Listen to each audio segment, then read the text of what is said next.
Good afternoon. How are you doing? I'm Mr. Ish. Thank you for joining me.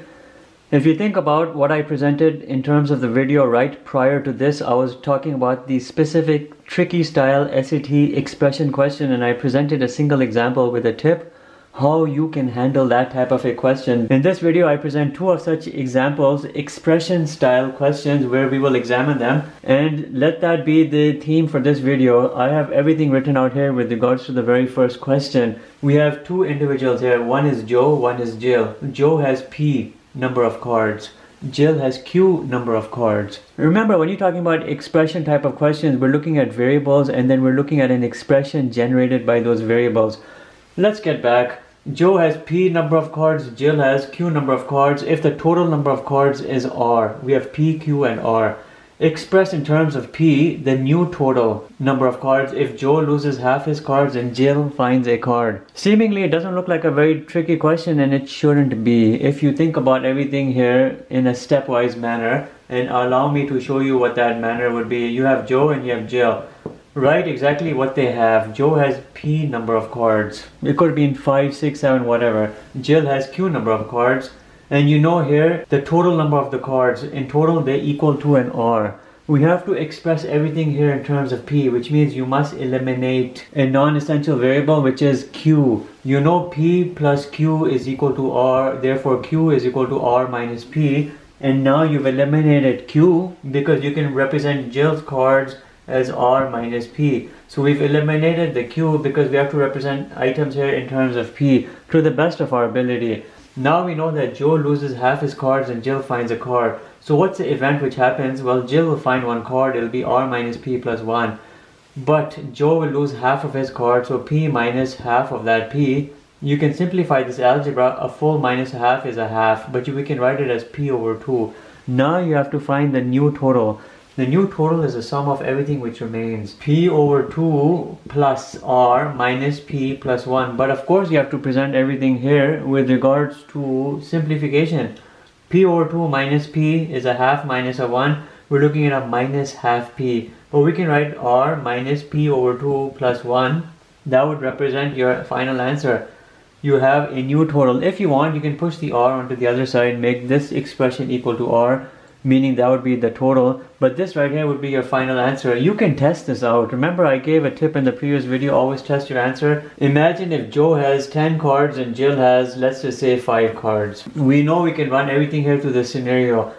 Joe will lose half of his cards, will be left with 5. Jill will gain 1 card, so she'll end up with 6. The total here will be 11. But if you put this 10 and 5 exactly right over here where you see it, you know 10 plus 5 is a 15, so you know R here is equal to a 15. You'll do a 15 minus half of the 10, which is a 15 minus a 5. 15 minus 5 is a 10, plus 1, you get an 11. So we know our expression here is good.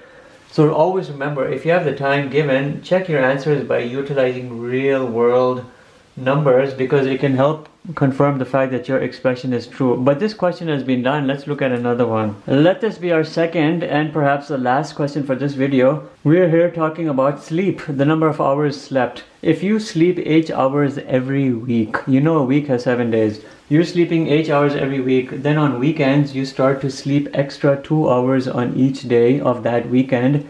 From Monday to Friday, you lose 1 hour each day. Express the average hours slept per day. You have to calculate how much hours you're sleeping in a day.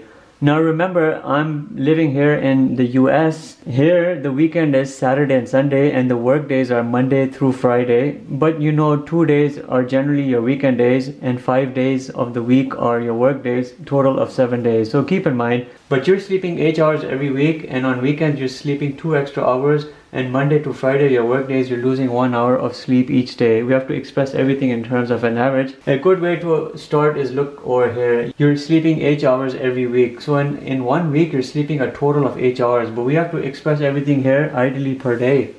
Per day, you're sleeping how much?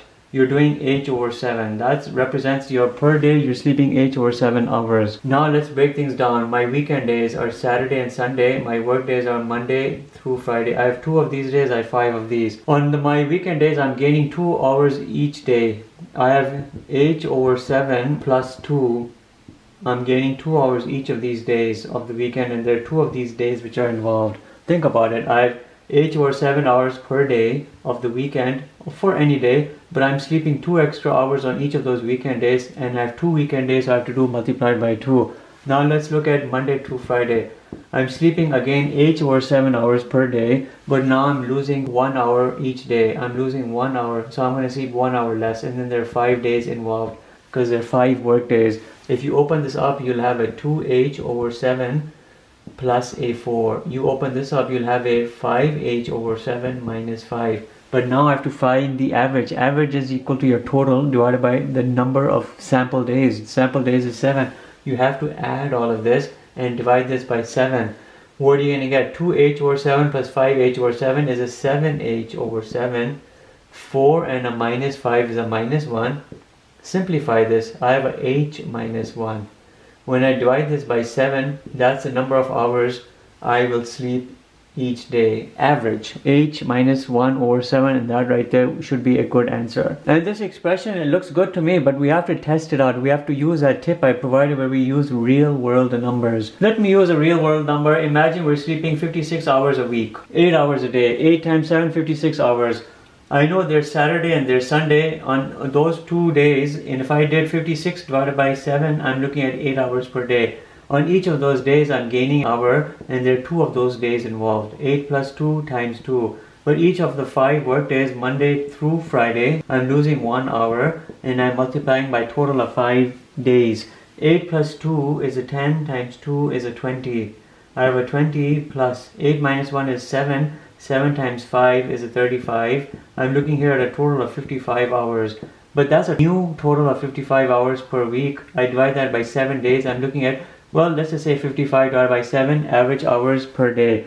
To test my answer, indeed, it's true. All I have to do is take this 56, your h value, put it right here. I have a 56 minus 1 is a 55. 55 divided by 7, and it looks good. So everything checks out over here. The expression we provided here and we determined is good. So you've seen how everything works out over here with these expression questions. It's basically you are just utilizing logic to come up with your good final expression based on the information you have. And then given the time that you might have, always use numbers and test to see if your end result is indeed true. And let's end the video with that. Thank you. Have a great day. Bye.